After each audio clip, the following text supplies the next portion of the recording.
Here's what we've been up to living in our 2005 Freightliner Sprinter van, attempting to visit all 50 states.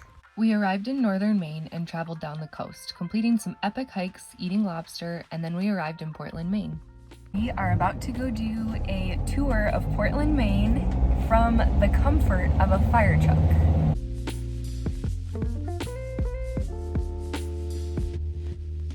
Hi, I'm Claire. This is my husband Andy and our dog Henry.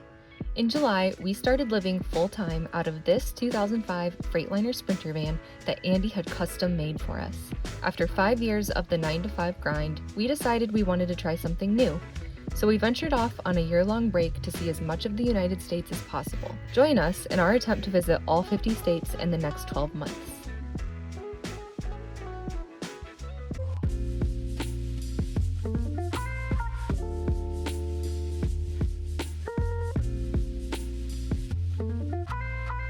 I spent 5 years living right outside of Portland, Oregon, and I'd frequently heard of Portland, Maine. So I always thought it was interesting. They're two separate cities on complete opposite ends of the country, and I was curious how similar and different the two are from each other. So when we had the opportunity to visit Portland, Maine, I was super excited. The first thing that stood out to me is that it has a population of only about 67,000 people. I had to double check that number because it really felt like a fairly large city in my opinion. With so many attractions and hubbub down by the water, it reminded me a lot of Seattle, Washington actually. As is true with the state of Maine as a whole, Portland was full of history. There was lots of beauty in the architecture and in the layout of the cobblestone streets. One of the ways we find places to park at night is through an app called Harvest Hosts.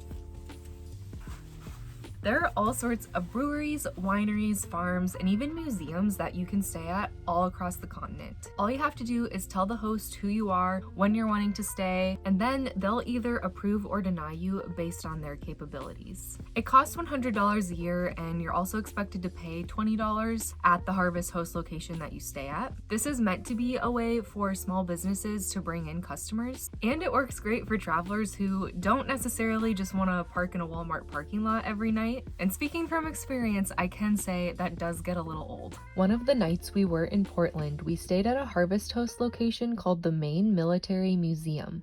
This was one of the best Harvest Host stays we've ever had. We were greeted by Lee, an 84-year-old veteran who told us he recently had open heart surgery and his doctor told him that would buy him another 20 years. Lee and his colleagues started the Maine Military Museum 12 years ago and have added to the exhibits over time through donations. Most Harvest Hosts greet you, take your money, and let you do your thing, and some don't even greet you at all.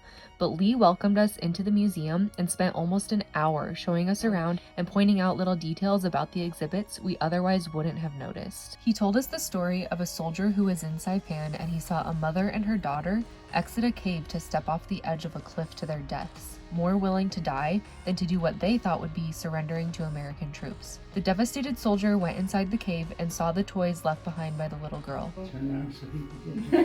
Lee let me hold them and helped me realize how I was literally holding a piece of history. It was very moving and so cool he took the time to do that. Just once? Loud. It's just once. Now, do you know why you did that? No. Because these are all the men who were killed. So you just remembered them. We saw an exact replica of a prisoner of war cell room that was not even 1/6 of an inch off from the actual measurements of a real cell. This was the point in our tour where I started to get a little freaked out by the mannequins. This one looked a little too real for my liking.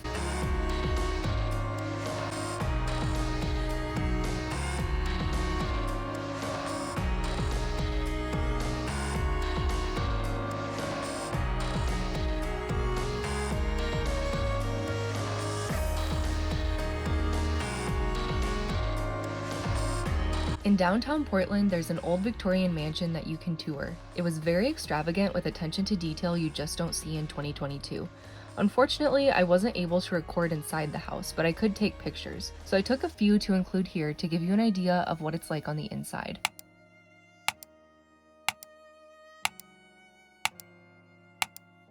The mansion was only ever owned and lived in by 2 different families in its time as a home.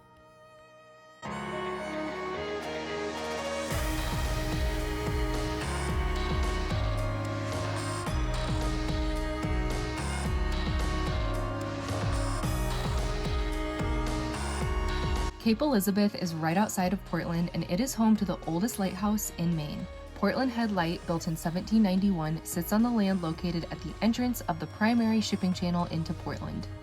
We get to take a little ferry ride today, and Henry's super happy because he gets to come too.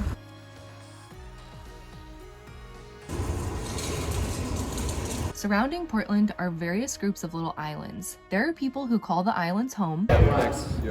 Some live there seasonally, and others live, work, and send their kids to school there. Since there's no way for a regular mail truck to deliver mail out to them, they receive their mail by boat, and for $17 a ticket and $4 for dogs, you can tag along for the ride.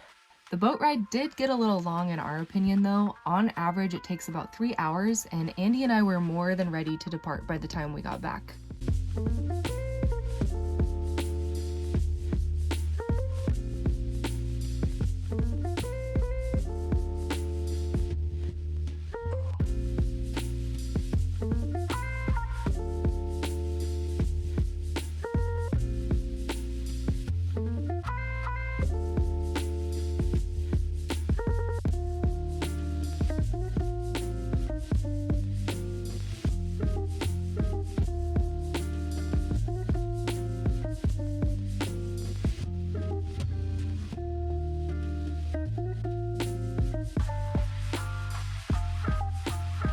If you enjoyed watching this video or any other videos on my channel, please consider giving it a like by clicking on the thumbs up button. If you want to follow along on our van adventures over the next year, make sure you subscribe. Thanks for watching, and see you next time.